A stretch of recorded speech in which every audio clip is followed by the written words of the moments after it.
Hongos y los cibios. Esta investigación fue realizada para recolectar información acerca del criterio, conocimiento y o experiencia que las personas tengan sobre los hongos y los cibios, también llamados hongos alucinógenos.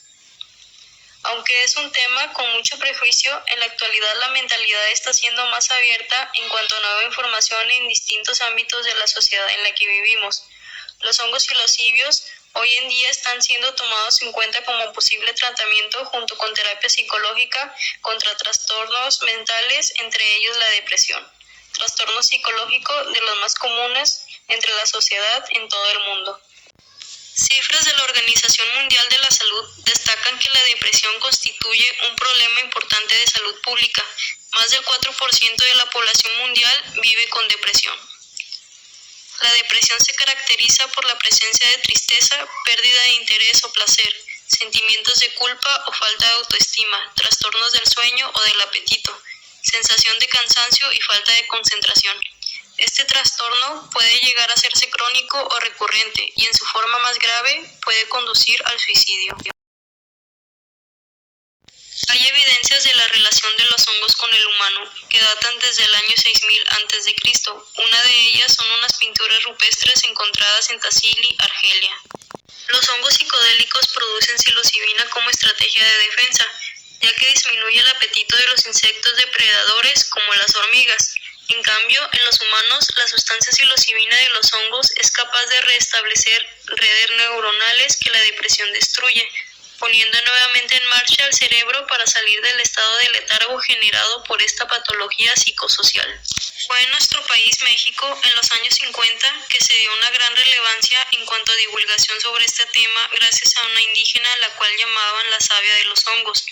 María Sabina era una indígena de la etnia mazateca, vivía en Huautla de Jiménez, en las montañas de la Sierra de Oaxaca.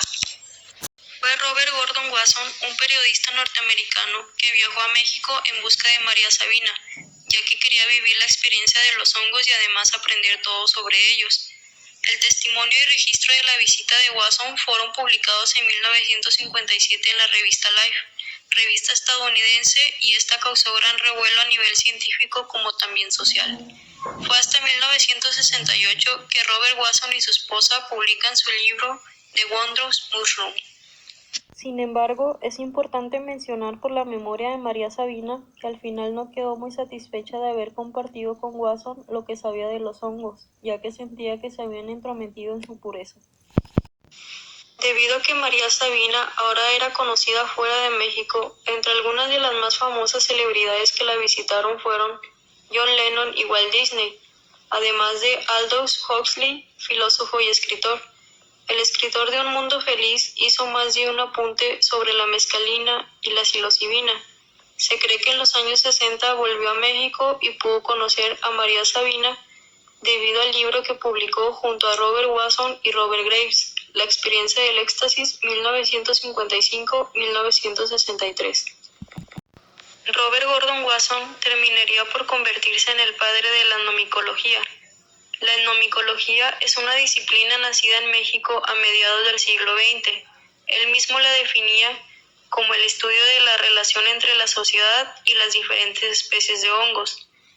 De ser en un inicio el estudio de los hongos mágicos en las sociedades primitivas, se ha constituido como una disciplina que pretende comprender las relaciones establecidas entre los diferentes grupos humanos y los hongos. Roger Haim, micólogo francés, poseía en su laboratorio una gama de hongos, los cuales fueron enviados al Dr. Hoffman, y gracias a ello aisló los principios activos, la psilocibina y la psilocina. Fue así como Albert Hoffman se convirtió en el padre de la psilocibina. Es justo mencionar a estas personalidades, ya que cada uno de ellos contribuyó a lo que hasta hoy es el comienzo en la experimentación con los hongos y los cibios. En 2016, los investigadores de Johns Hopkins fueron los primeros en descubrir que el tratamiento con psilocibina conjuntamente con apoyo psicológico reducía la ansiedad existencial y la depresión en las personas con un diagnóstico de cáncer potencialmente mortal. Para el nuevo estudio recientemente publicado en noviembre del 2020, los científicos reclutaron 24 personas con antecedentes documentados de depresión a largo plazo. La mayor parte de ellos habían padecido síntomas persistentes por aproximadamente 2 años antes de inscribirse en el estudio. La edad promedio de los participantes fue de 39 años.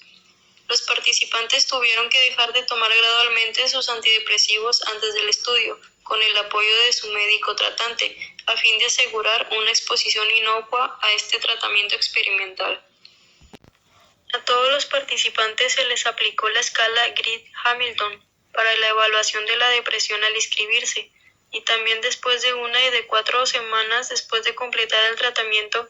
En dicha escala, un puntaje de 24 más indica depresión grave, de 17 a 23 depresión moderada, de 8 a 16 depresión leve y de 7 o menos ausencia de depresión. Al momento de la inscripción, los participantes tenían un puntaje promedio de 23 en la escala para evaluación de la depresión, pero después de 1 semana y después de 4 semanas de terminar el tratamiento, los participantes tenían un puntaje promedio de 8 en la escala para evaluación de la depresión. Tras el tratamiento, la mayoría de los participantes presentó una considerable reducción de sus síntomas y casi la mitad presentó remisión de la depresión en la cita de seguimiento. En general, a las 4 semanas después del tratamiento, 54% de los participantes se consideraron en remisión, lo cual significa que ya no reunían los criterios para calificarlos como deprimidos. Los investigadores sostienen que darán seguimiento a los participantes durante 1 año después para determinar cuánto tiempo duran los efectos con la terapia de psilocibina. Fue en 1957 que el psiquiatra británico Humphrey Osmond introdujo el término psicodélico o psicodelia para describir los efectos de las sustancias que usaba en sus investigaciones, y los describe como lo que revela la mente o lo que manifiesta el alma. Primeramente, como mencionaba al principio, que este tema, aunque ya era más abierto para las personas, aún tiene esa brecha de prejuicio entre la sociedad, por lo que me es importante recalcar que no estoy promoviendo el uso de sustancias.